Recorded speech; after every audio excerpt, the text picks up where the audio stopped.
Hey, what's up, guy? Oh, now it pops up. So annoying. Hey, what's up, folks? It is I, Will, with Exposing IWC. And my chat, which you can see right now, was not popping up until I just hit stream, which is usually not the case. Usually it comes up before that. Whatever. We should be good now. I think I'm good now.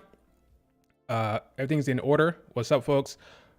We're going to be talking about character changes within WWE. Because it looks like we're getting some character changes here on Smackdown with Kevin Owens, Naomi, and Tiffany Stratton. We'll also be talking about Bad Blood and the two hosts that I was crazy about online. When I say crazy, I did have an opinion about the new host, but after reflection, I came back and realized I was being a bit too emotional. I was wrong, okay? So even I, when I'm wrong, can admit it and take back my statement, okay? Well, other people need to do the same, okay? But I was wrong. We'll talk about what I said about Bianca and Jade hosting and why I was wrong. We'll dive into that later. But first, we'll be talking about the character changes on SmackDown. Do me a favor, like the video, subscribe to the channel, leave your comments, and leave a comment about what you think about Tiffany, Naomi, and Kevin Owens. The character changes. Do you like the writing? Does it make sense? Is it all good in the neighborhood? We'll talk about that in here in a second. But first, let's talk about Kevin Owens. I want to talk about Kevin Owens first, because that's probably the most annoying thing I saw on SmackDown the other day. Well, not him, but everything around Kevin Owens. Kevin Owens makes sense. I like Kevin Owens as a character. He's actually making sense. Everybody else, on the other hand, is kind of annoying. By everybody, I mean Cody Rhodes, if I'm being completely honest. I'm talking about one person. So Randy Orton on SmackDown, he comes down to the ring on SmackDown to talk about Cody Rhodes' decision to team up with Roman Reigns. And I, for that matter, was also curious about that. Why are you teaming up with Roman Reigns, Cody Rhodes, when you said, and I quote, "I'm done with the bloodline. I don't want to go and mess around with that faction anymore. I want to be separated from the bloodline going forward." That's what he said on SmackDown. And then when Roman Reigns showed up, he decided to get back with the storyline. I'm talking kind of like in kayfabe and out of kayfabe at the same time. The character decided to team up with Roman Reigns, went to this damn Georgia Tech Stadium to have this long, drawn-out cinematic sequence to talk about them coming together. But I didn't understand why.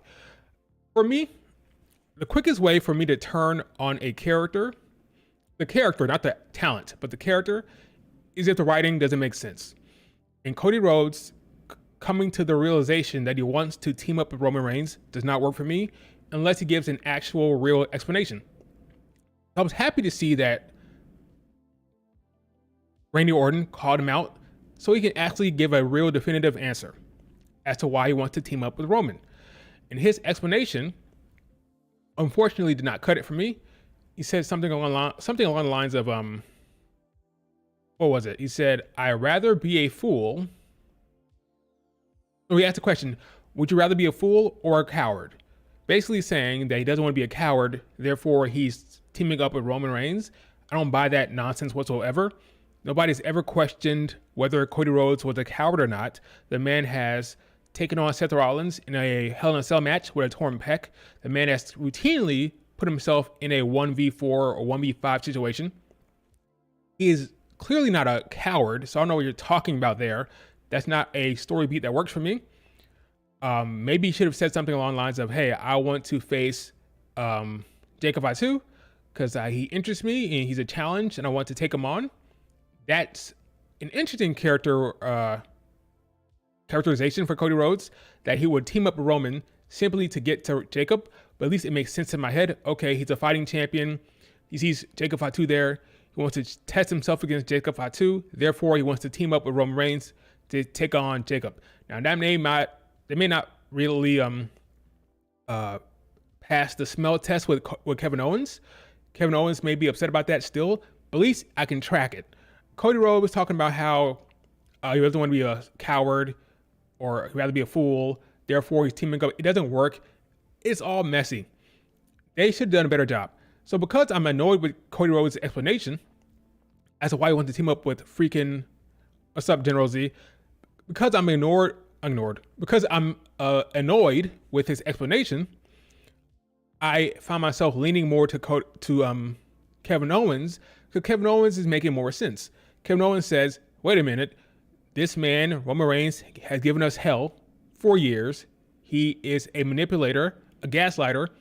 Why the hell are you teaming with him against Solo and Jacob? Why not be done with it? Doesn't make sense. And I can follow that logic. I can follow his frustration as of not getting a real explanation as to why Cody Rhodes is teaming up with Roman Reigns. So yeah, Kevin Owens, be upset, be petty. Later on, after this little get together in the ring, because Kevin Owens came down there to say his piece, but he didn't get a chance to because the Bloodline interrupted him. Cody Rhodes wanted to get involved with a tag match. Kevin Owens was like, nah, I'm good. We're good with you. You got your own tag team to deal with. Is it a little petty? Sure, but I don't mind it because it makes sense. He'd be upset. Like, get out of here, Cody. It's going to be me and Randy. We'll team up against Jacob and Solo, and you just go worry about Roman Reigns and your main event, potentially main event at Bloodline. We'll take care of this. And Cody was kind of getting involved there. Like, nah, get out of here. Later on, Cody wanted to talk to Kevin Owens. Kevin Owens said, we'll talk later. Like, no, we got to talk right now. We got to talk right now. Dude, I said we'll talk later. And Kevin Owens gets upset, gets a little aggressive. Like, dude, I said we'll talk later. I'm not trying to hear from him right now. Cody Rhodes can't see what he's doing and why Kevin Owens would be upset. Kevin Owens was like, get out of here. I don't want to deal with you right now. Go away. And it almost got a little heated here. I'm on Kevin Owens' side because, again, Cody Rhodes' explanation is not good enough for me. So if it's not good enough for me, then I understand it not being good enough for Kevin Owens as well. Yeah, he doesn't want to be a coward. Like, what are you talking about? You fought Bloodline all the time. What do you mean? Like, no one would blame you for not taking on this tag team match. No one's questioning you that. Like, no one would question that. We've seen him take on the Bloodline by himself time and time again. Taking on them 1v4, 1v3, handicap, whatever, so many times. Like, what are you talking about? Again, torn pec with Seth Rollins. Nobody's questioning whether you're a coward or not. We know you're not. The ultimate white meat babyface. I don't understand why he has to take this match. Give us a good explanation, or I'm gonna be annoyed and I'm gonna root for Kevin Owens to turn on you. And that's what's happening when the writing isn't good for me. If it's not sufficient, I will turn on the character. So Kevin Owens is in the right here, and I'm backing him to turn on Cody Rhodes. So we had a match later on, a good match. Ultimately, very fun match. Kevin Owens, Randy Orton got a lot of stuff in, a lot of offense in. They're not booking Jacob so strong these days. Like before Jacob was like a tank. Jacob was a freaking tank. Now Jacob is a little more manageable in the ring. You can hit him, you can hurt him. A good interaction here, a good match here. Ultimately, the Tonga brothers come out there, and because Randy told Cody Rhodes that they'll need his help if they do try to play the numbers game, Cody came down there, got involved, and ultimately there's a little bit of confusion there because Kevin Owens feels like Cody Rhodes cost him by getting involved in the ring.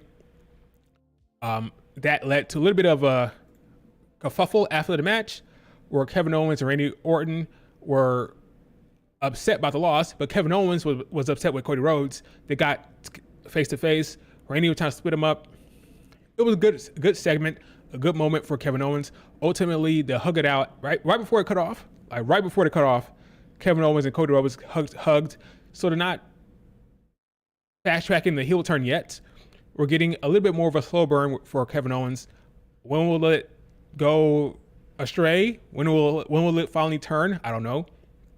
But there was a good segment and a good story arc for Kevin Owens with his frustration.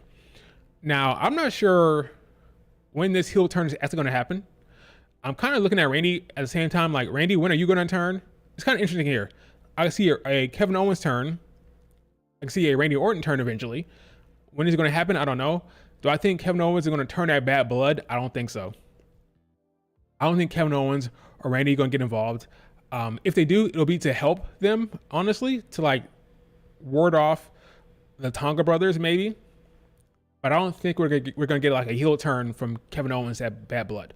Would I like it? Sure, maybe, because I want Cody Rhodes out of the bloodline stuff, but I don't think that's happening now anytime soon. We may get a situation where we're getting a Kevin Owens, Randy, Roman, Cody Rhodes War Games match. Let's think about this for a second. Actually, in real time, I always thought we're going to do a bad bloodline against good bloodline storyline where Roman, Jimmy, Jay, maybe even Solo would turn, right? Come all together, maybe with Sammy, and take on the bad bloodline. With Jey Uso winning the damn mid-card title, I don't see it. I'm not sure I see it anymore. Maybe Jay stays on Raw and be his own man. And maybe Roman Reigns, maybe he's done with the toxicity of Roman. Maybe he learned his lesson, unlike Cody. Maybe Jey Uso has learned. Now I'm done with the bloodline for now.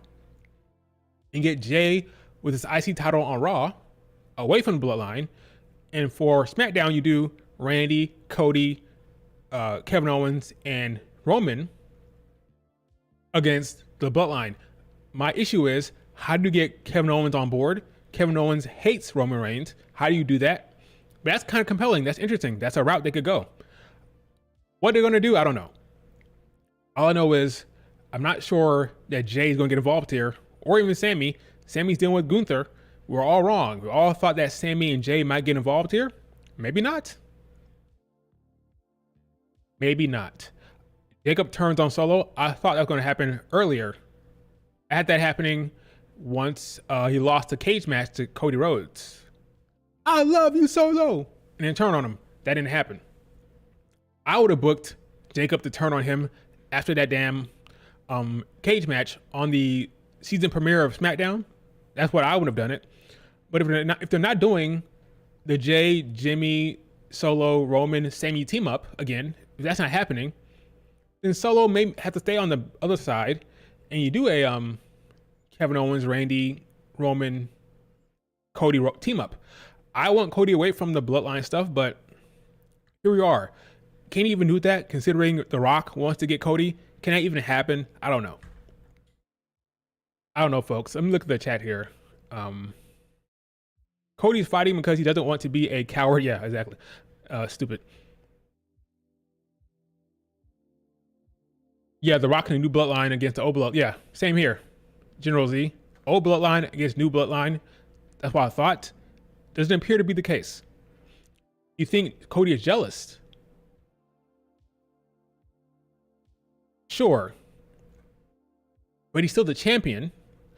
So how does that make him teaming up with Roman make sense?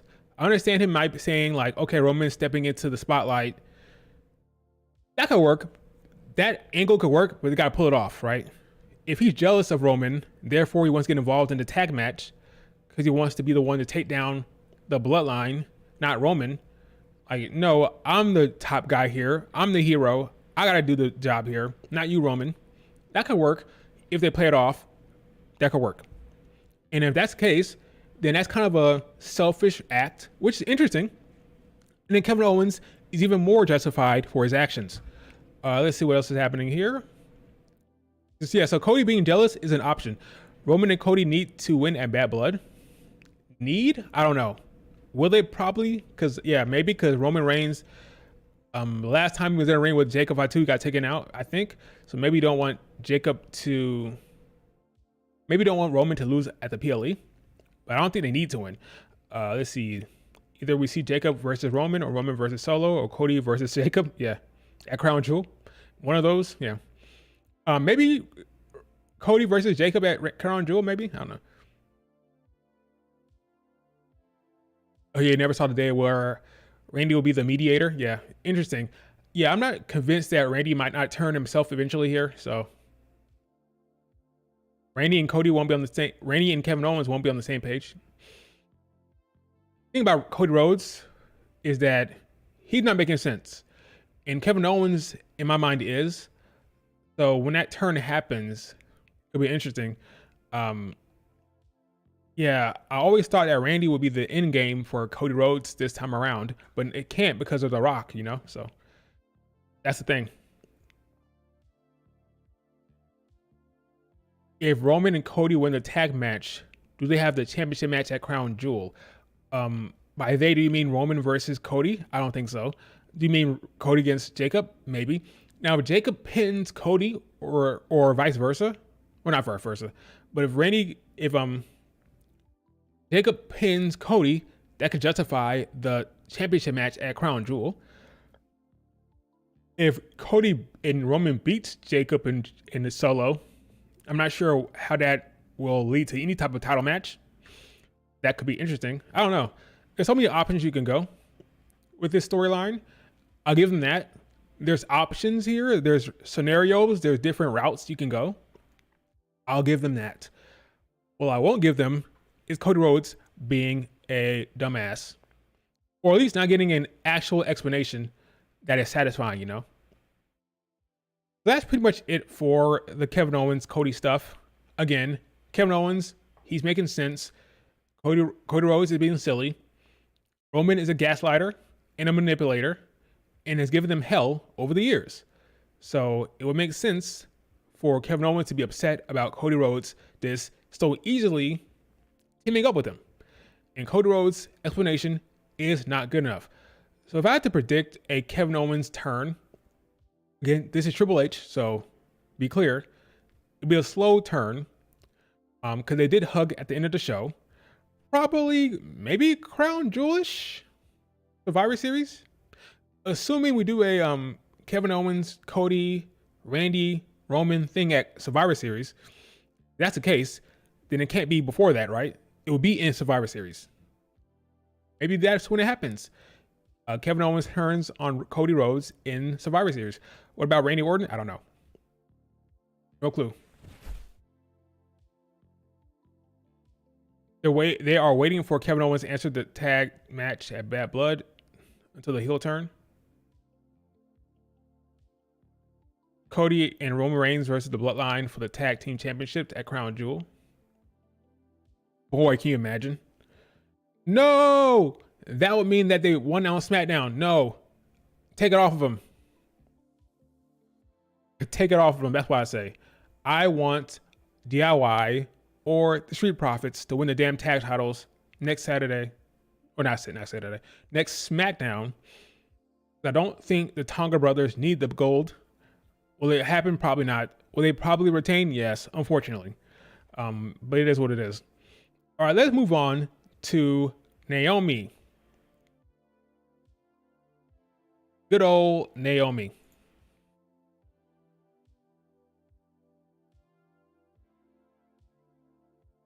All right, so Naomi had a match with Bayley. This was a number one contenders match for the championship on SmackDown. Now, I've been saying that I want to see a Naomi heel turn for the sake of there being something interesting for that character, because Naomi hasn't done much beyond be Bayley's friend and be Bianca and Jade's friend. That's kind of her role. Be the friend that helps out.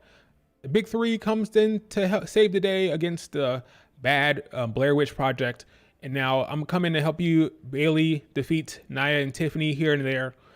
But I think it's time to give Naomi something different. Something interesting, something compelling. So this match happens. There's a story here. Bayley did not want to punch Naomi. She did not want to hurt her friend. Naomi had to get her hyped up, had to push her a little bit, tell her to wake up. We're in a fight. Take it seriously. We're in it to win it. Don't feel sorry for me. Let's go. So once she got that out of her system, it was a very good match. It was fun. The crowd got into it. Bayley ran under the rear view at one point. That was cool. Bayley, I think her new finisher now is the elbow drop. No rose plant, which I love. I like the elbow drop for the finisher. Some people were complaining about the elbow drop. I think it's fine. It's a fine finisher. Hit the elbow drop, get the win. Cool. But a good match. After the match, she patted Bayley on the back, went to the ramp, gave a little look back. I'm like, are we getting a heel turn on the horizon for Naomi? I would love that. But I don't think it's happening anytime soon. Because later, got this. No, is what I said. I kid you not. Folks, it's not a surprise. This is Triple H. So Bayley goes backstage. She finds Naomi. Naomi says, well, she says to Naomi, I feel sorry. I'm sorry. She's like, you're not sorry. You wanted to win. What are you talking about? Well, then she said quickly, I would have done the same thing. I get it. I would have, like, we're cool. This, if it happens, which I think it probably will, it's a slow burn thing. This is Triple H booking. Take a look at freaking Austin Theory and Grayson Waller. When is that happening? Who the hell knows? Slow burn, slow heel turn for Austin Theory. Same here. Naomi, I think, will ultimately turn. Because if not for this, what do you got for Bayley? Because spoiler alert, Bayley's losing at Bad Blood. Okay, so what you got for Bayley after that? Maybe a Naomi storyline, we hope. But yeah, I like the idea of Naomi turning heel. I like this for a storyline. Is it going to happen anytime soon? Probably not. But we'll see. Yeah, the elbow drop is better than the rose plant for sure. For sure.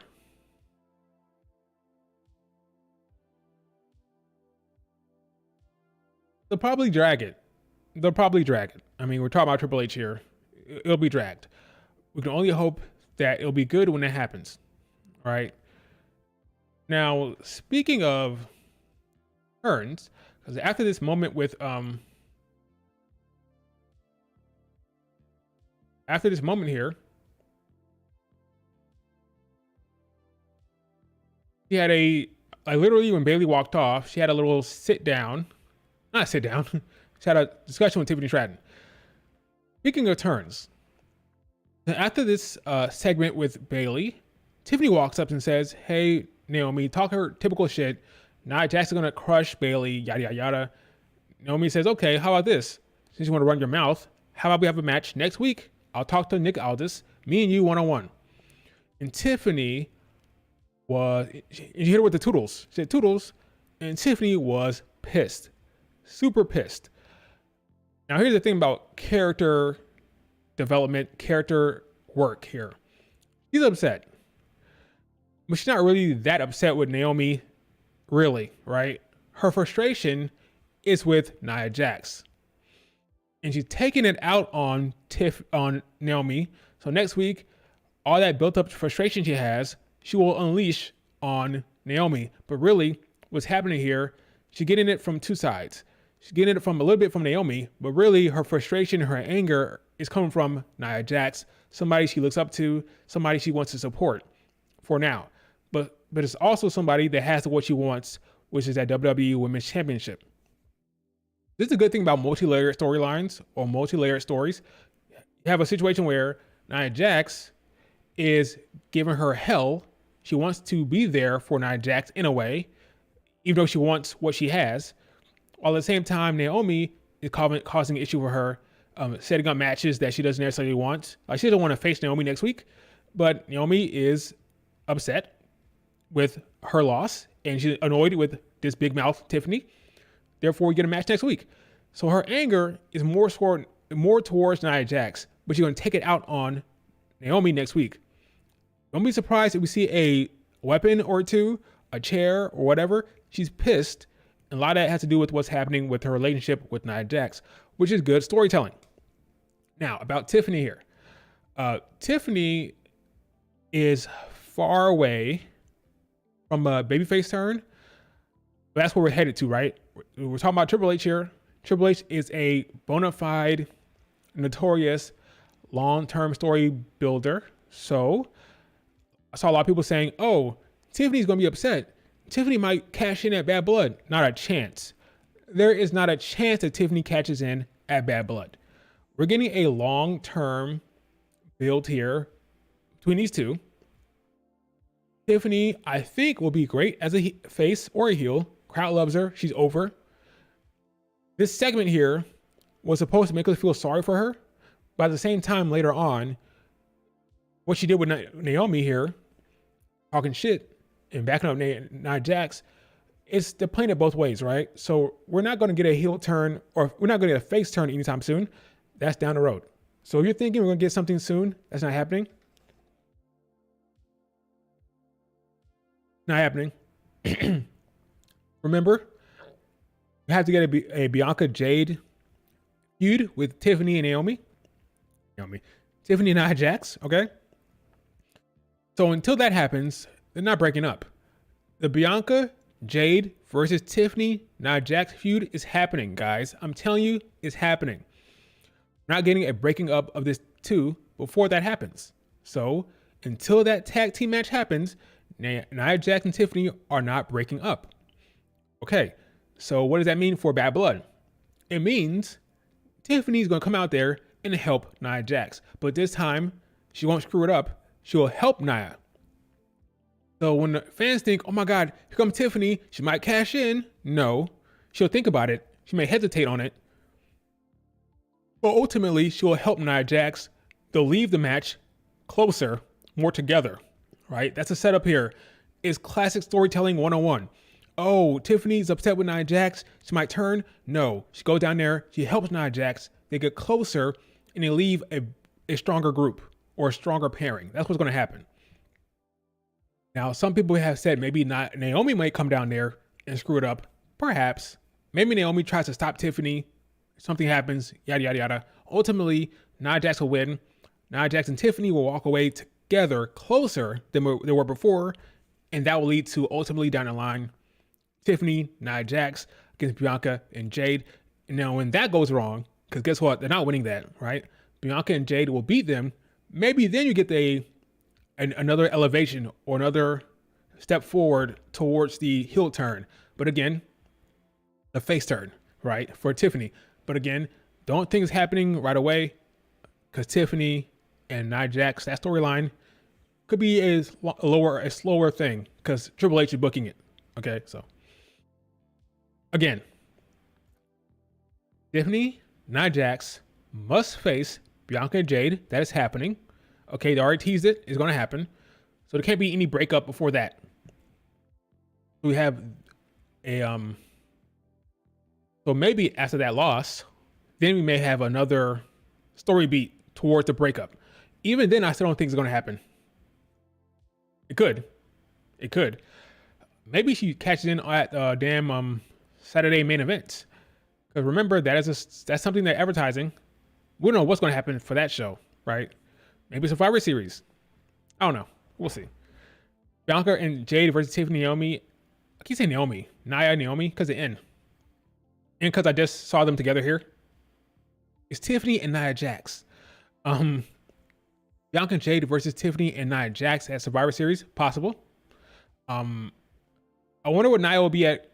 I wonder what Nia would do at Crown Jewel. Yeah, I don't know.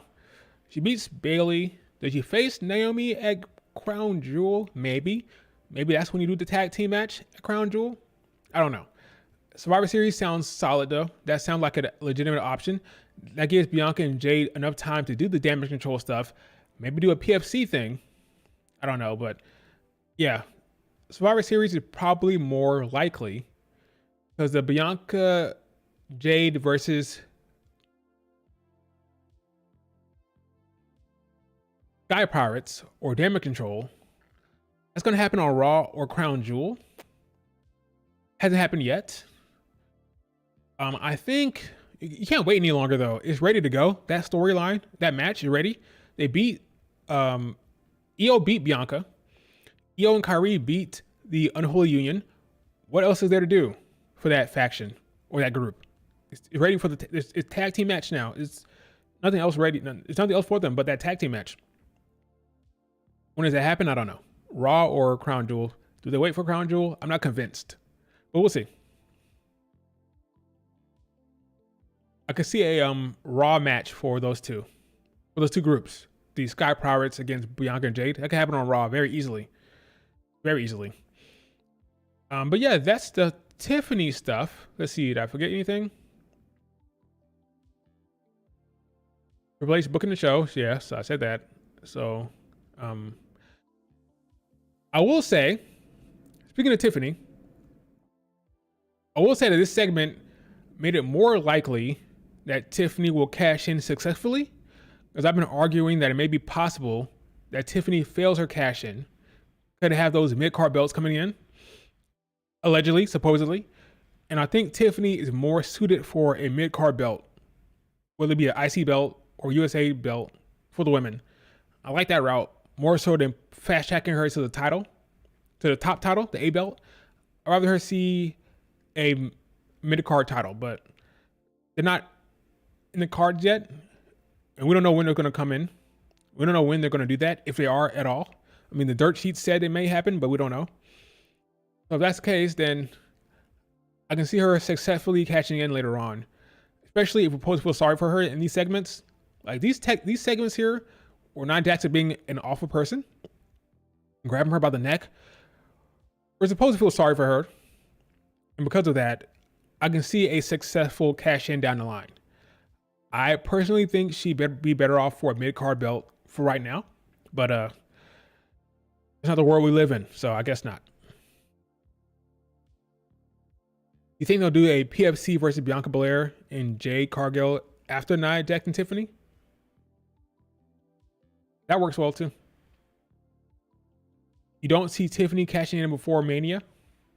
Yeah. I agree with you. I don't see it. Could it happen? No. Yeah, but I don't see it. I have a hard time in my head picturing Tiffany walking into Mania as champion. This is Triple H here, not Vince. I don't feel like we've seen enough storytelling here for Tiffany as a character by herself for me to buy her. Right now, she's Nia Jax's pet. Right now, really?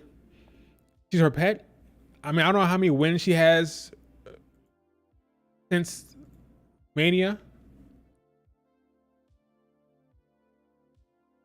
Let's look at cage match real quick.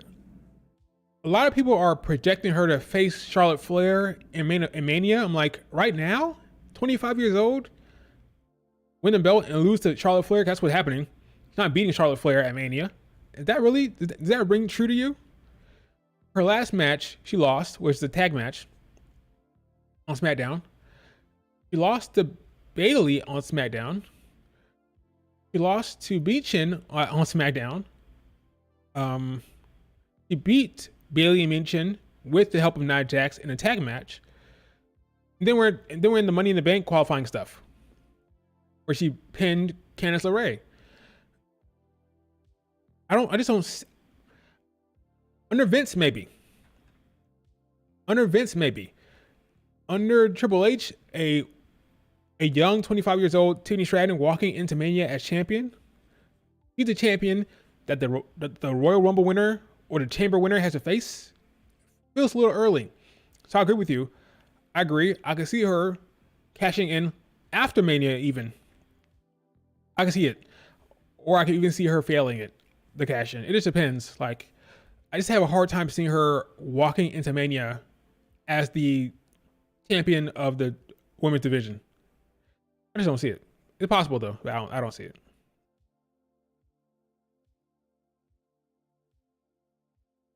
Yes, that's when Vince was in charge. Exactly, David.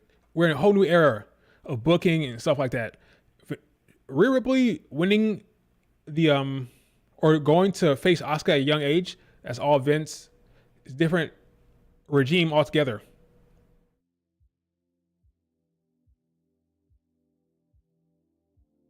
So it's either going to be after Mania cash in or a fail maybe.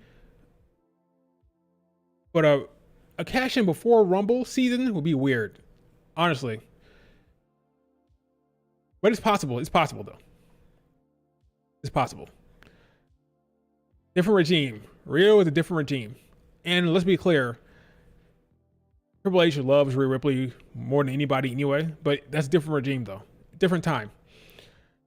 All right, let's talk about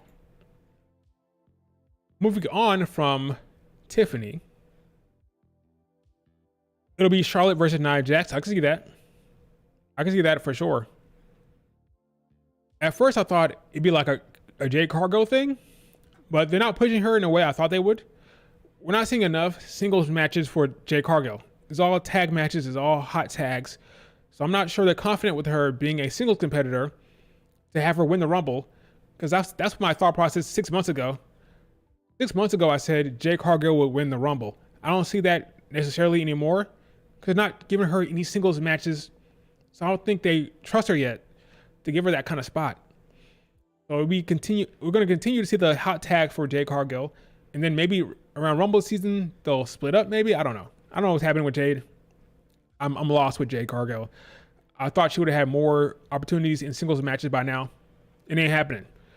It's all Bianca Belair holding her hand in tag matches. So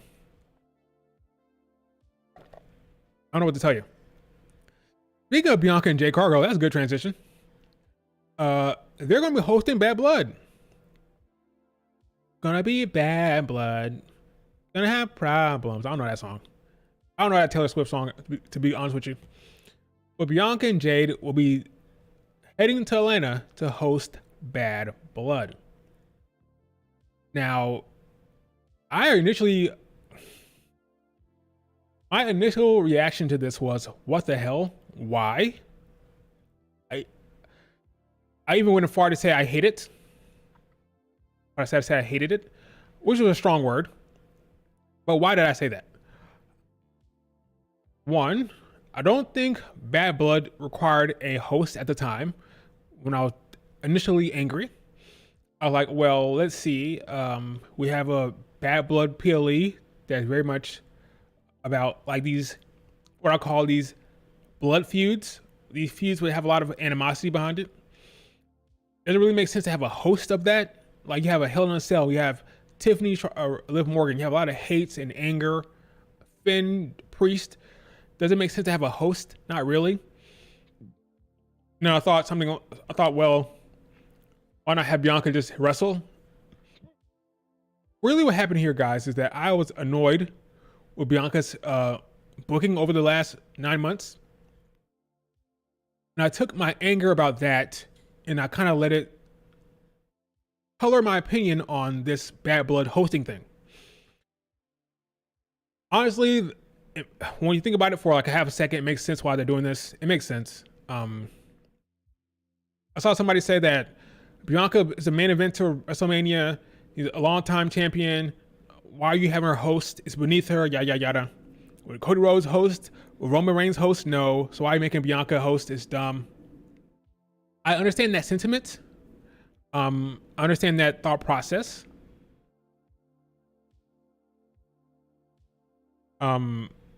Yeah. Anyway, so once I thought about it for like a half a second, I realized that my anger was not appropriate. I get what they're doing here. Why is Bianca and Jade hosting Bad Blood in Atlanta? Well, Atlanta, some people will call a chocolate city. That in Washington, D.C. Why did they call it Chocolate City? Well, if I need to tell you that, it's because they're black people, okay? There's a lot of black folks in Atlanta. And to be clear, it's less about there being a lot of black people. It's more about the culture that they lean into. When it comes to Atlanta, when you think Atlanta, you think African-American black culture, you think hip-hop, you think that culture being pushed to the forefront in terms of pop culture. So when you're talking Atlanta, talking these artists, you're thinking about Ludacris, you're thinking about other people from that area. So that is why they're leaning into that. So you'll say, wait a minute. Does that mean they have Bianca and Jade there just because they're black? No, that's not what I'm saying. Here's the thing. As I get this freaking thing back up here.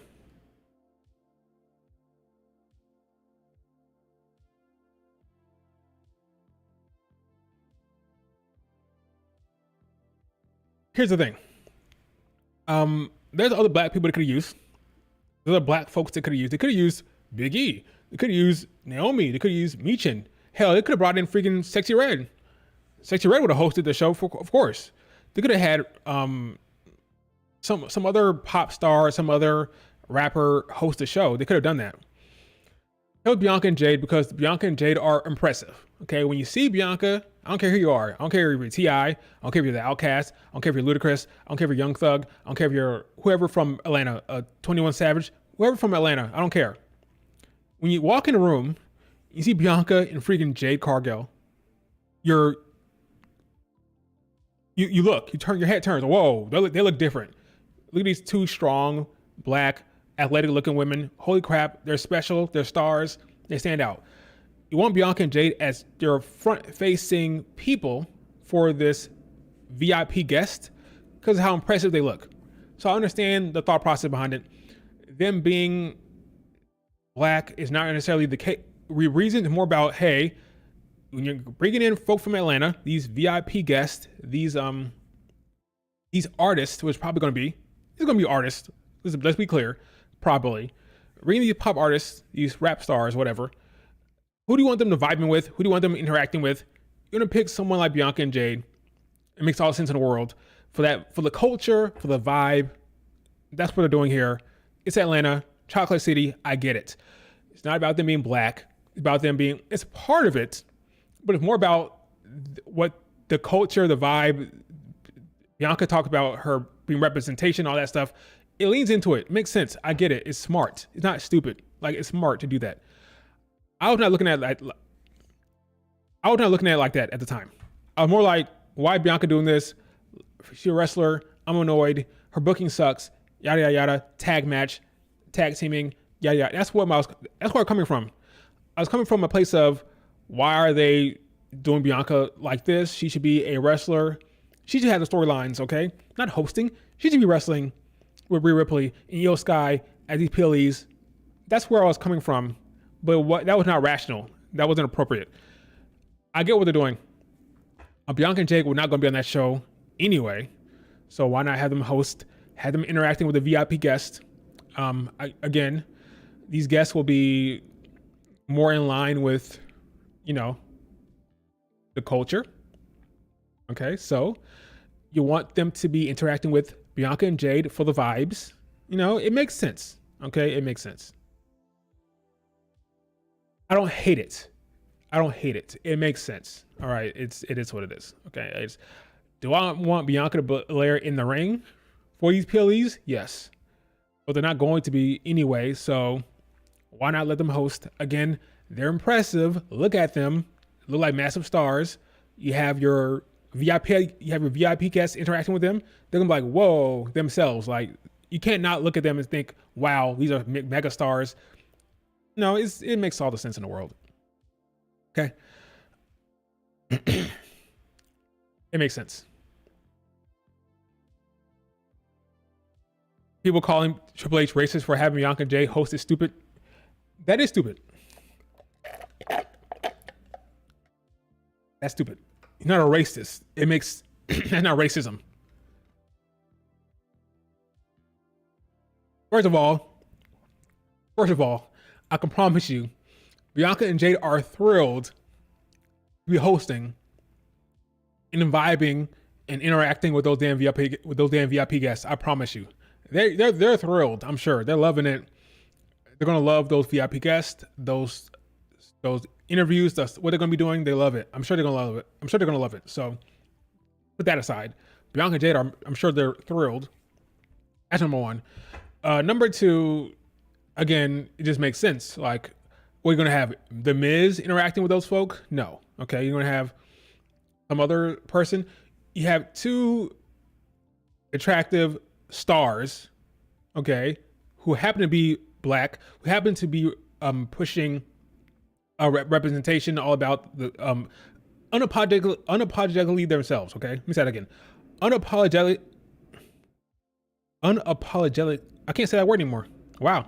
Anyway, they're all about the culture. Okay, so they're gonna be fit right in. They're gonna fit right in the Atlanta vibe with those guests, with those VIP stars. Okay, it makes sense. All right. I cannot say that word today. So again, Unapologetically, that's better, but still not great.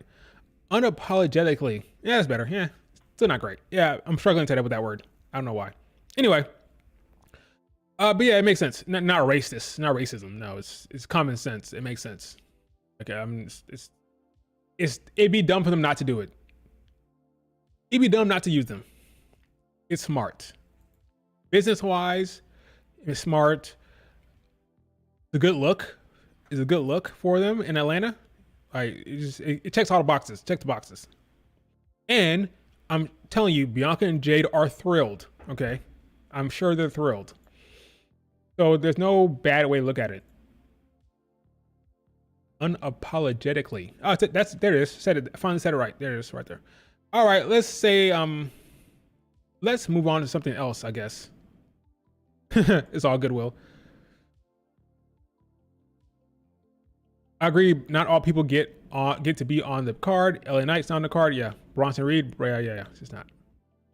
We forgive you for botching that word. Botch. No, almost had a botch last night. Not last night, but on Smackdown. Worked out fine, but Bailey did a little sunset flip she does, but did not go off well. So like, Naomi had to throw herself back to make it look good. It worked out fine. But that sunset flip thing she does, she runs and flips over the person, she jumps over the person back and kind of throws them. Didn't work out well. I wonder the LA Knight Melo Andrade triple threat match makes sense now. I think Melo beats Andrade for Game 7 or Match 7, and then we get the solo one-on-one match between, I think, with the one-on-one match between Melo and LA Knight. But I do see that LA Knight is kind of having a little bit of a feud still with Andrade, so I can see that triple threat happening. That'd be a banger. That's like a SmackDown main event. It won't main event, but it should be main event. But yeah, I saw that too. I saw that there's still a little bit of beef between Andrade and LA Knight, which is going to be fun for the casuals who aren't like picking a side really. I'm not picking a side when it comes to Melo or Andrade. I'm just loving the matches. So that'd be a great triple threat match to see between those two, between those three. LA Knight will probably retain, of course, but a lot of good matches. So the storyline isn't that compelling yet, really, but it is something to watch on SmackDown. That's good in-ring stuff.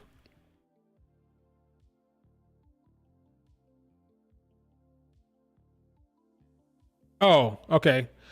Oh, forgive me for yelling on Twitter. Thank you. I appreciate that. I don't even think it was that much of a like. Was I upset? Kind of, but I wasn't ranting, was I? I didn't think I ranted. I just said a little bit of a, hey, I hate it. And then the next day I apologized.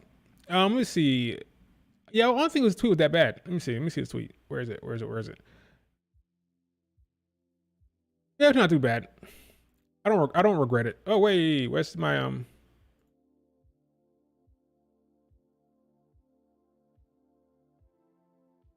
not that. What's happening? There you go. Yeah, it's not that bad. I actually hate it. Bianca and Jade hosting makes no sense. I can't wait for this damn tag team to be over. Yeah, it was a little emotional there. And I said, maybe hate is a little strong word. It's not that bad. Yeah, I've seen worse. I did get some shit. Let me see. How much shit did I get for this tweet? Let's see. How much shit did I get for this damn tweet? Let me see. I don't think it was that bad. Let's see. I didn't mute it. Oh, let's see. I bet. Oh, no, messed that up. Take a look. Me watching someone get cooked for an opinion I low-key agree with. So this person agreed with me, but did not want to step out and say, yeah, I agree with you. Let's see. Well, we fucking with it. Okay, cool. Not that bad. Not even that. Just put them against Io and Kyrie. Okay, so the person wants to see the actual tag match between Kyrie, Io, and Bianca and Jade. That's not happening at Bad Blood. It was never going to. It's never going to happen. We're lucky we're getting 2 matches for the women. Okay, we're getting 2 women's matches. 3, that's pushing it for Triple H. This will be a Raw match probably. Nobody cares what you want. You still gonna sit down and watch it? True, I would. Damn, I really complain about anything. We got Dominic Mysterio hanging with Shark Cage during Women's Smackdown. But you complain about we got Dominic and you got Dominic hanging from a Shark Cage. That's funny. It's not that bad. It's not that bad. Yeah, that's not bad. Not bad. Those laughing emojis set it off. Yeah, I know, right? What else we got from? Yeah, I don't think they're being reduced to host. I don't think they're being reduced. I think they're thrilled about it. I think Bianca and Jade are thrilled to be hosting that show with those VIP guests. They're excited about it, I think. It'll be fun. Now, what would be cool, let's say, or I'm fantasy booking, folks. I'm fantasy booking. Let's see what happens here. Let's say Bianca and Jade are hosting, and Nia Jax retains. We have an interaction backstage between Bianca, Jade, and Nia Jax and Tiffany again, further teasing that match. Or you have Io Sky and Kyrie backstage, so you can do things with them.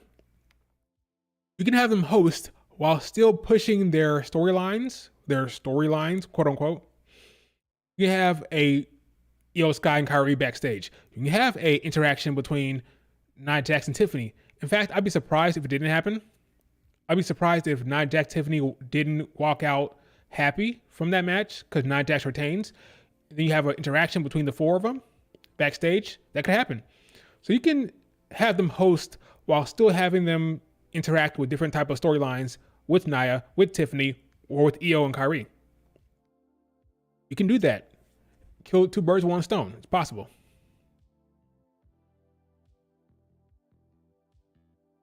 If Bayley and Naomi feud after Bad Blood, who does Nia Jax face next month?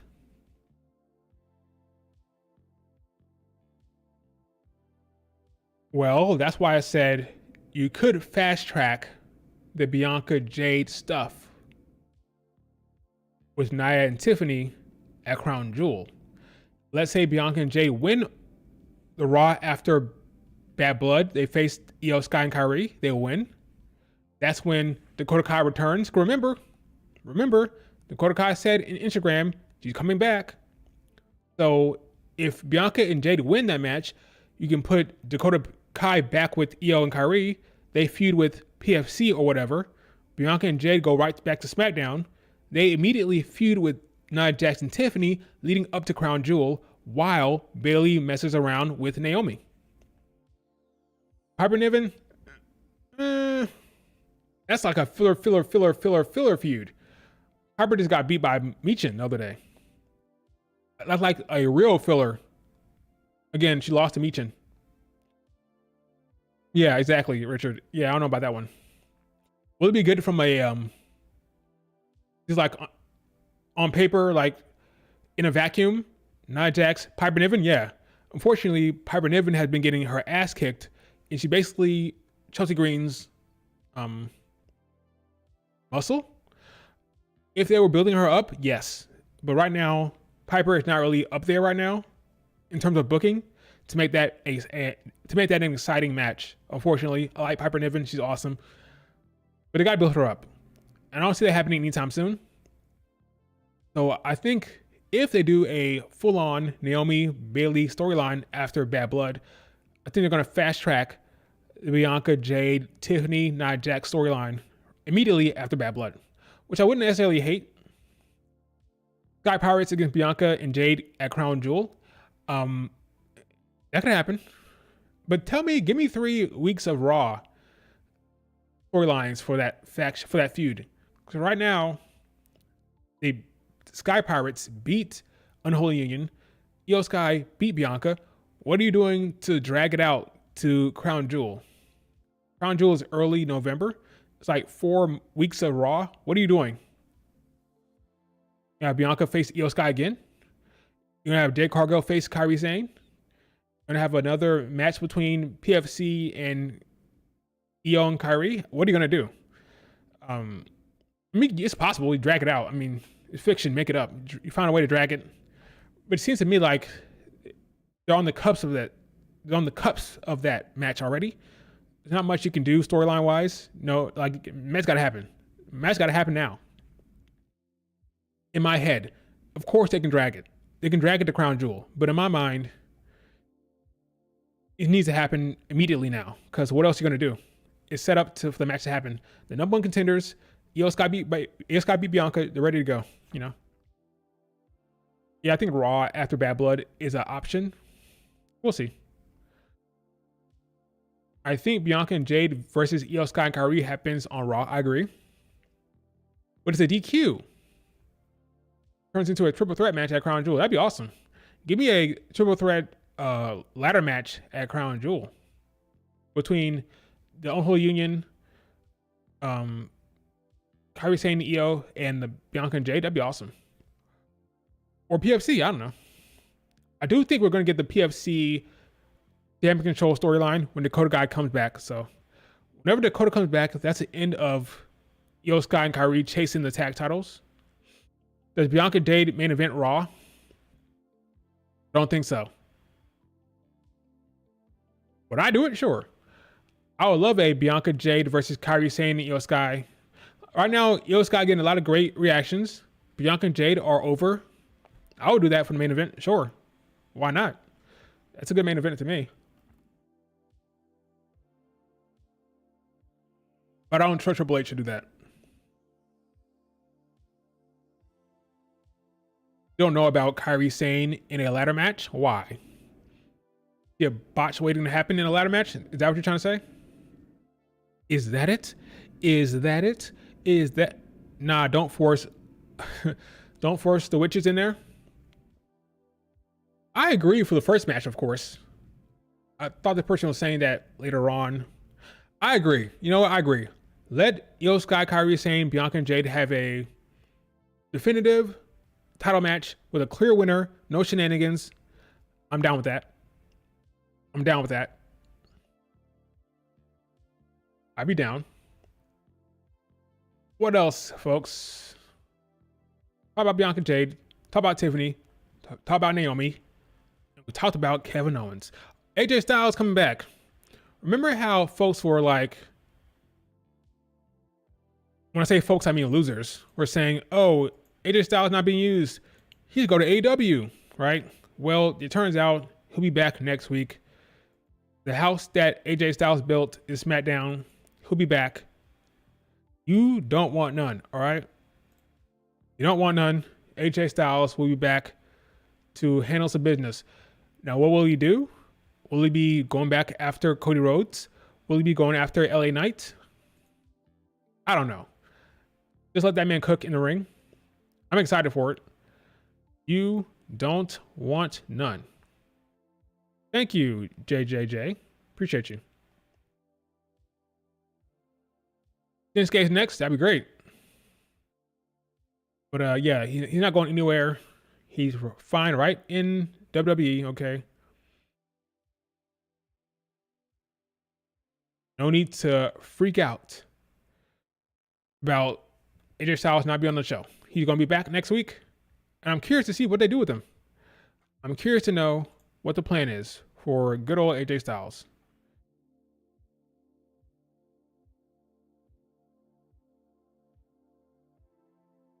Santos? AJ's a heel though, right? I thought AJ was a heel. And Santos is a heel as well. You do a heel on heel match. I mean, it'd be a good match. It'd be good wrestling. What about Andrade? Andrade against AJ Styles. That'd be good. You know, Andrade is kind of mixing it up with LA Knight right now. That'd be a good match. You don't want none.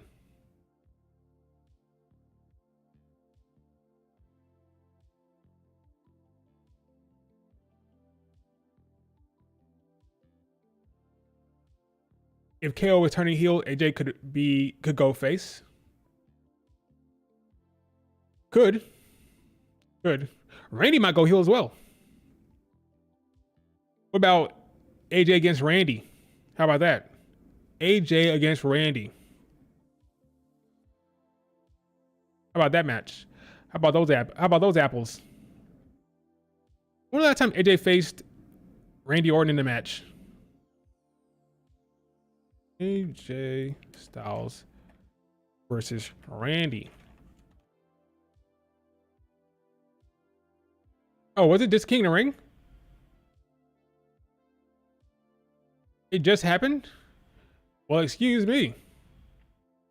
Excuse me. It just happened. I'll go back and watch that match. I don't remember what happened. I don't remember nothing about that match. I don't remember a thing about that. So this year, during the King of the Ring tournament, AJ faced Randy Orton. I forgot.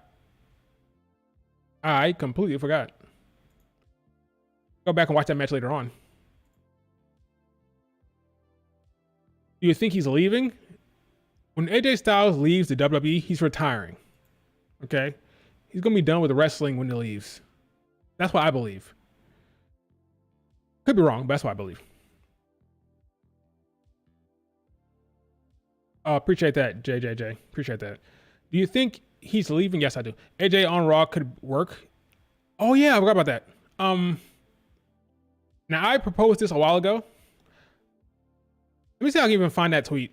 Let me see. I said that AJ Styles and Drew McIntyre should be traded. Let me see if I can find it. Let's see. I can't find it. I tried for 7 seconds. I can't find it. But I said that I would trade once Drew loses to CM Punk, and he will lose to CM Punk. I would trade them. Put AJ on Raw. Put Drew on a Smackdown. That's what I would do. I mean, why not? What's the downside? What's the downside? Didn't might have a downside to that?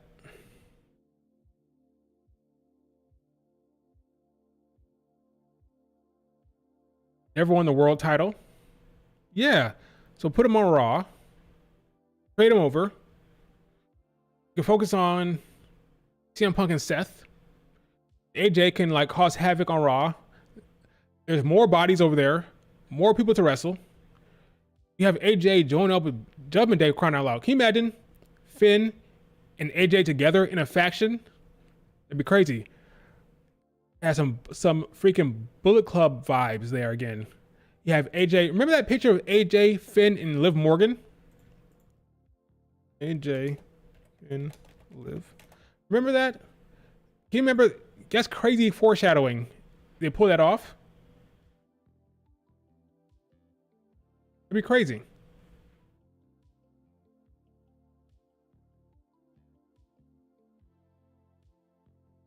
Check this out. Can you imagine if AJ goes to Raw, joins up with the Judgment Day, and this picture is put back to the forefront? This time they're all heels. That's crazy payoff. If they pull it off. AJ against Gunther? Oh my God, that'd be crazy. I love that idea. But can you imagine AJ, Finn, and Liv together again? In a different manner? That'd be crazy. That'd be crazy callback, crazy foreshadowing to do that. Raquel and AJ replace JD and Carlito. Or you just have a massive group. But yeah, I understand what you're saying. But now that I see this image, I kind of like the idea of AJ going back to Raw in a trade, and then recreating this little group thing. That's crazy foreshadowing.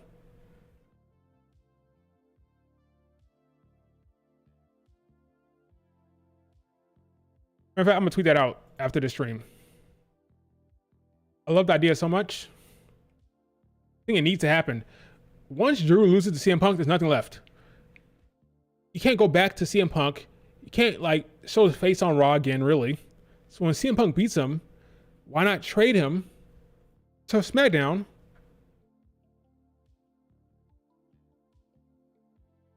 That's what I would do.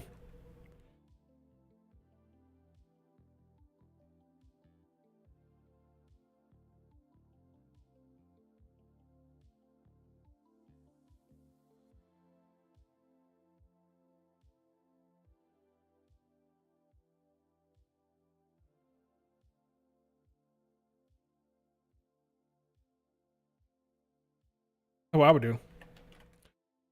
Makes sense.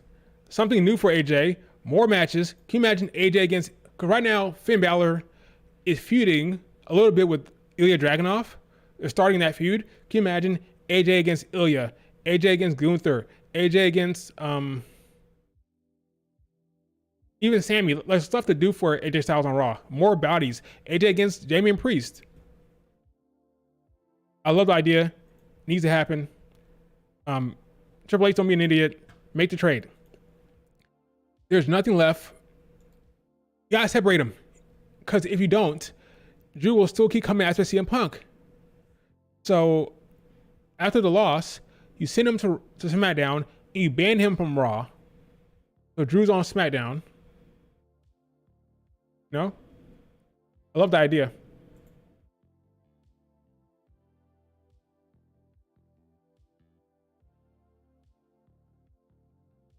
Does Drew become face? Yeah. Yeah, let's think about that for a second. Let's think about that. Drew on SmackDown. Drew on SmackDown. Drew hates Roman. Doesn't love Cody either. There's more compelling stuff. There's more compelling stuff on SmackDown once he loses to CM Punk for Drew. The Cody stuff, the Roman stuff, thoughts on Kevin Owens. He might actually agree with Kevin Owens. Kevin, you're totally right. Kevin, you're right about Cody Rhodes. He's been an arse. He's been an arse, Kevin. How could he join up with Roman after everything he's done? I love that. Send him to SmackDown. I can see Drew McIntyre agreeing with Kevin Owens and backing him and saying, Kevin, you're right. The man's teaming up with Roman Reigns. What the hell? After everything he's done, I like it. I like it so much. I'm always mad I thought about it because now I want it to happen so much. If it doesn't happen, I'm be annoyed. But I think Drew McIntyre, AJ Styles swap makes a lot of sense.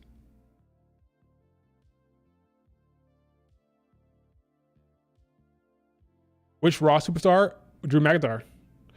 Do I think should be traded? Drew. AJ to SmackDown, Drew to AJ to Raw, Drew to SmackDown. What other possibility or other person? I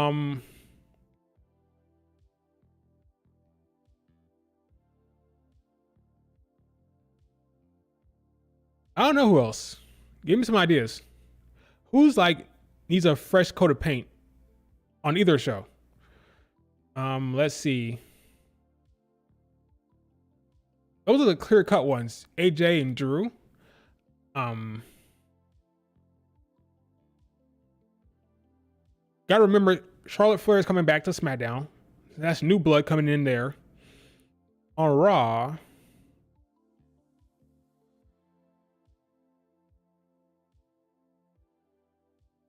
Nah, Lyra can stay on Raw. Cause Lyra can feud with once Rhea Ripley is feuding with Raquel, Lyra can have a match with Liv Morgan maybe. So no, that the women are kind of set. The women are set. Unless you want to split Bianca and Jade, but I don't see that happening anytime soon. Yeah, Drew to SmackDown and AJ to Raw is the biggest one. There's Profits. Yeah, that could work. The Profits are just over there to be fodder for the Bloodline. So we traded the Profits over to Raw. That could work. But who would you send over? What would you send to SmackDown? I don't know. But the Street Profits could work. Sure. American Made? They're gonna end the White Six stuff. Who are the tag team champions right now on Raw? What are the tag team champions on Raw? Oh yeah, Finn and JD.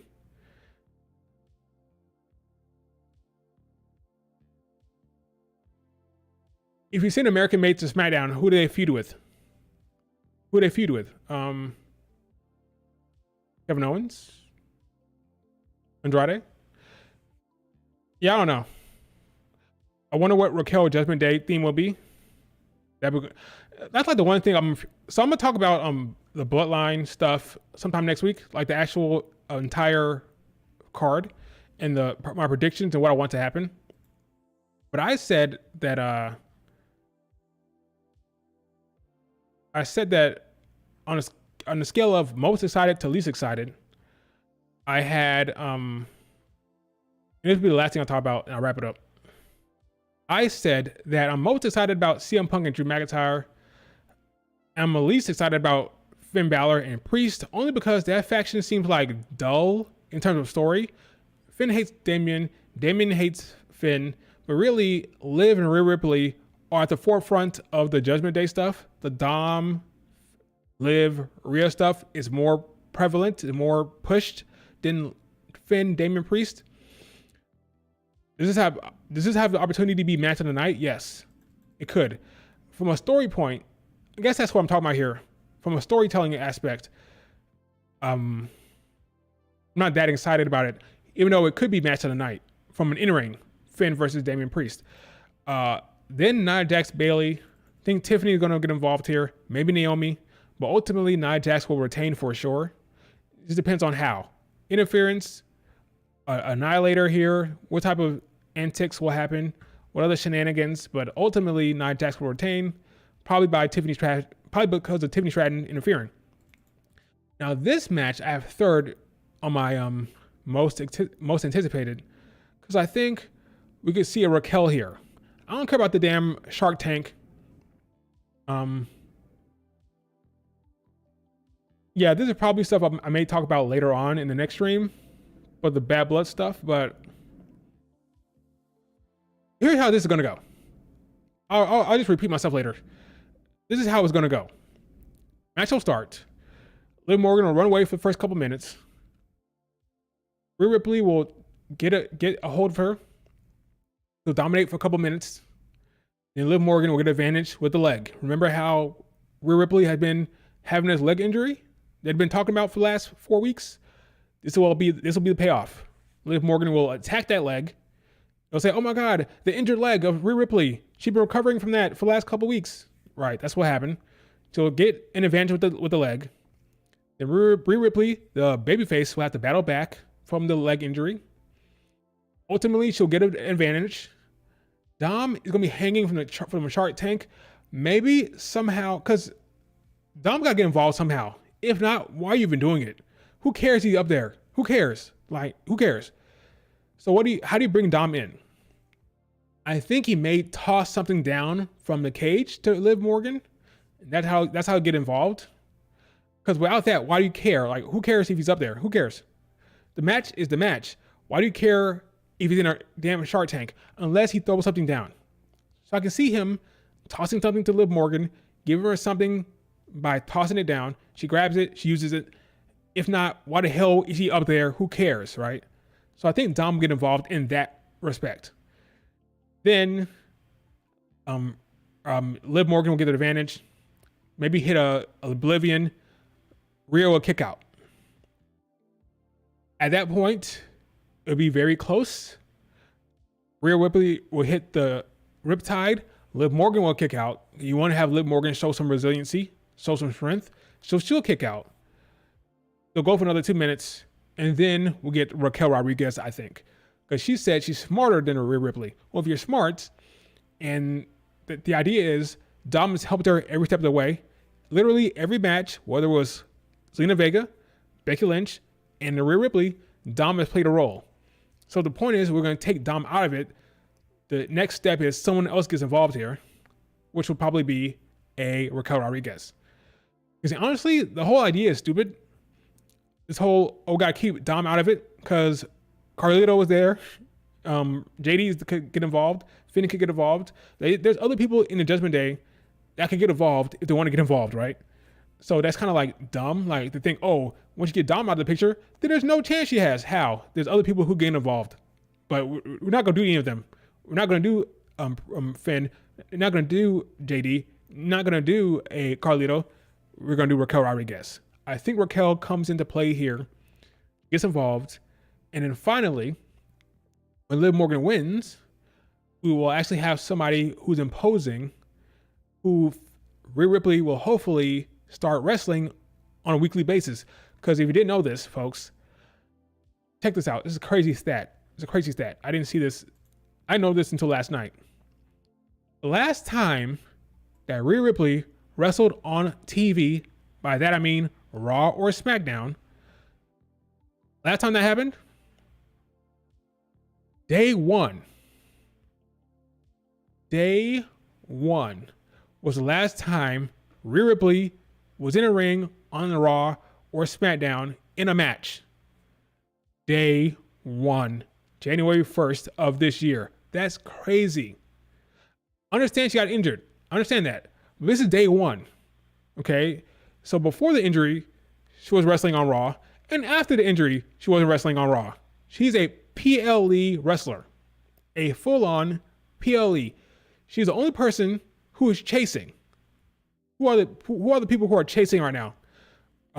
Jay was chasing, not anymore, but he was chasing, right? Sammy is chasing. Solo Sikoa is chasing. Who else is chasing?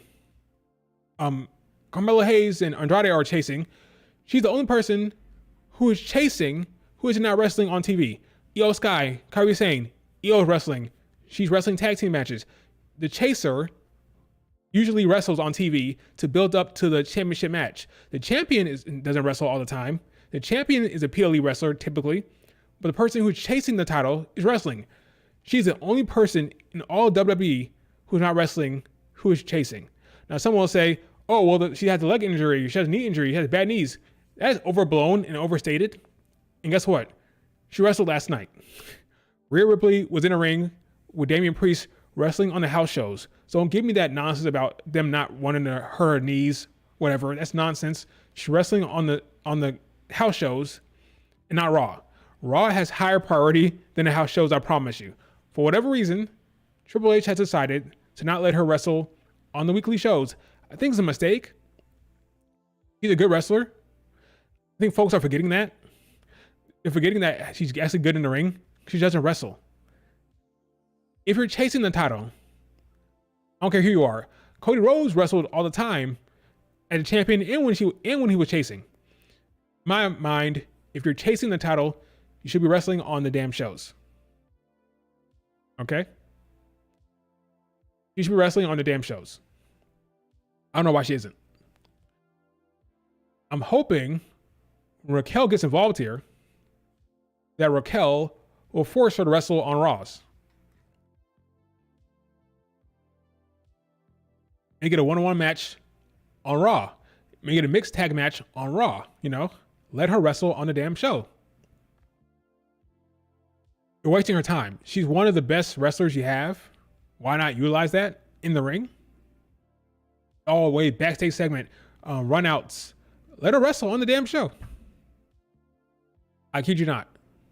I kid you not, folks. Day one was the last time she wrestled on Raw. Day one. Everything else has been PLEs. Bash, SummerSlam, WrestleMania.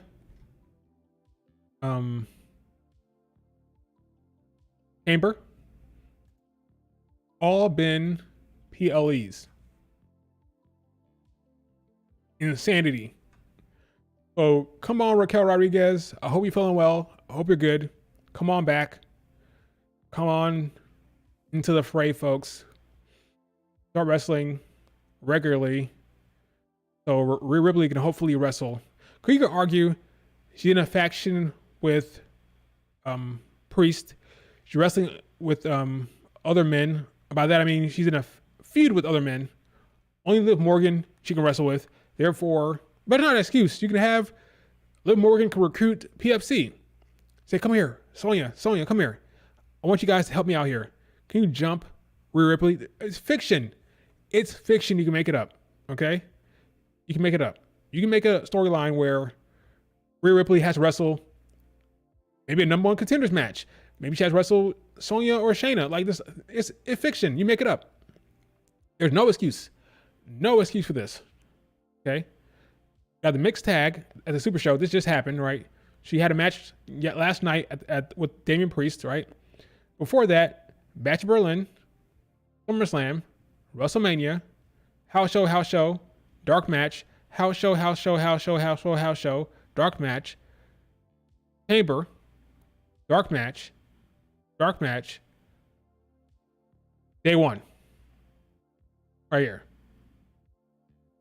I kid you not. Here's the evidence. The last time he wrestled on Raw, on TV, was Day 1. Everything else had been dark matches or PLEs or house show. That's insanity. Raquel, please come back so Rhea Ripley might be able to wrestle on TV, I guess.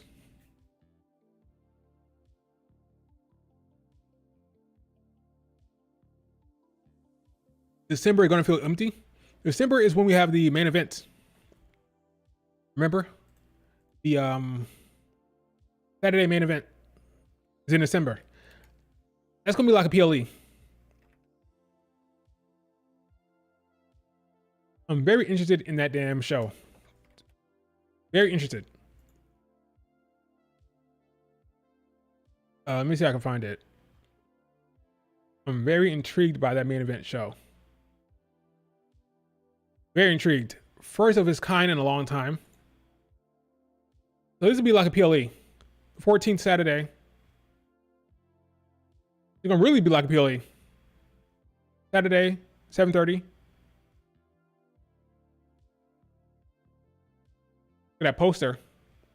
So this is your PLE in December. This is your PLE. This is your PLE December show, basically. Pre-sale is on NBC. Will there be commercial breaks? Will it be like a real event without commercials? I don't know, but it'll be interesting. Got Bianca, got Cody, got Liv Morgan, Seth, Roman. Bianca's advertised. We don't know the matches, but she's advertised because on the poster. That's what it is. There's no indicator. Of course, I always say the early poster, the ticket poster means nothing. This is a Ticketmaster poster, means nothing. Okay, means nothing. These featured artists or featured superstars means nothing. It'll all change. We'll probably get an updated poster later on. Malcolm may not be on the show. Roman may not be on the show. Seth may not be on the show. We don't know nothing.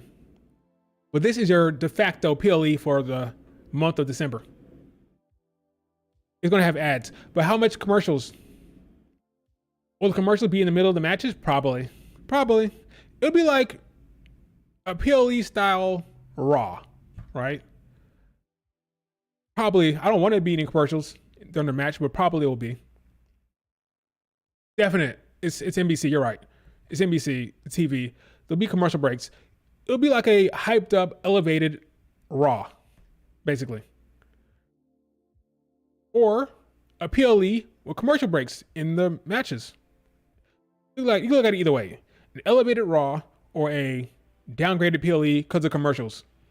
Either way, this is going to be your big show in December.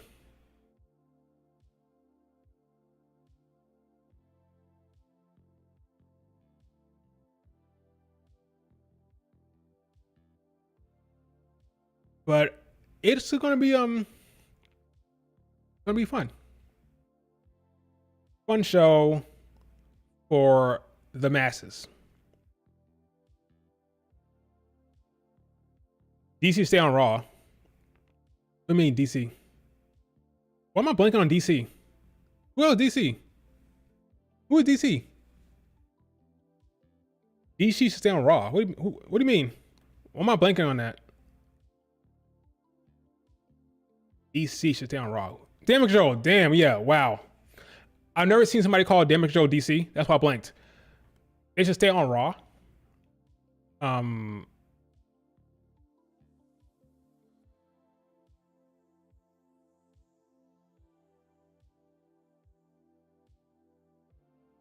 They don't have a choice. They don't have a choice. What is it gonna do? They're not going anywhere. So yeah, they're still on Raw. Oh, are you thinking about Bailey? Want to put Damage Joe with Bailey? That what you're thinking about? Yeah, I don't have time for the Rhea versus Io Sky talk. That's not happening, folks. Okay, no Rhea against Io Sky. That's not happening. Okay. One day, Rhea against Io Sky one day, but not Mania, folks. It's gonna be Liv Morgan and Rhea Ripley at Mania. I mean, look at the damn poster here. They're not shying away from freaking Liv Morgan. Okay. She's going to be pushed for a while. She's going to be at Mania as champion. All right. I just realized the revenge on her damn skirt. Look at that. Revenge. All right, folks. Io Sky facing Rhea Ripley at Backlash. The Bianca Belair formula. Bianca faced Io Sky at Backlash. I can see that. When Rhea Ripley beats Liv Morgan at Mania, Backlash match could be Io Sky. That's a good shout. That's a good shout. That's a good shout. That's a really good shout. But anyway, folks, almost time for football. Hope your favorite team wins. I hope my team wins as well. But football time's coming around a minute. Next minute, it should be fun. Thanks guys for showing up to the stream. Do me a favor, like the video, subscribe to the channel, leave a comment on your thoughts on Tiffany Stratton turning face, Naomi turning heel, Kevin Owens turning heel, Bianca and Jade as host, and whatever else we talked about, which is a lot of shit. Dark Alexa Nikki going to beat Bianca. Yeah, right. Alexa Bliss and Nikki Cross. Can you imagine? That'd be so weird. Manning is the GOAT. What, Archie Manning? For Texas? That'd be crazy. That'd be crazy. Oh, what's you were talking about Texas? I was joking. You were talking about Texas. You guys need to get your actual quarterback back, dude, because I'm not convinced on Manning. Okay, he's good, but you don't want your boy what's the kid's name? You want to want the starting quarterback back, all right? But Nikki Cross and Alexa Bliss with tag titles, I don't know about that one. That's be weird. Thanks guys for joining. Talk to you guys later. Watch football. Enjoy yourselves. Later.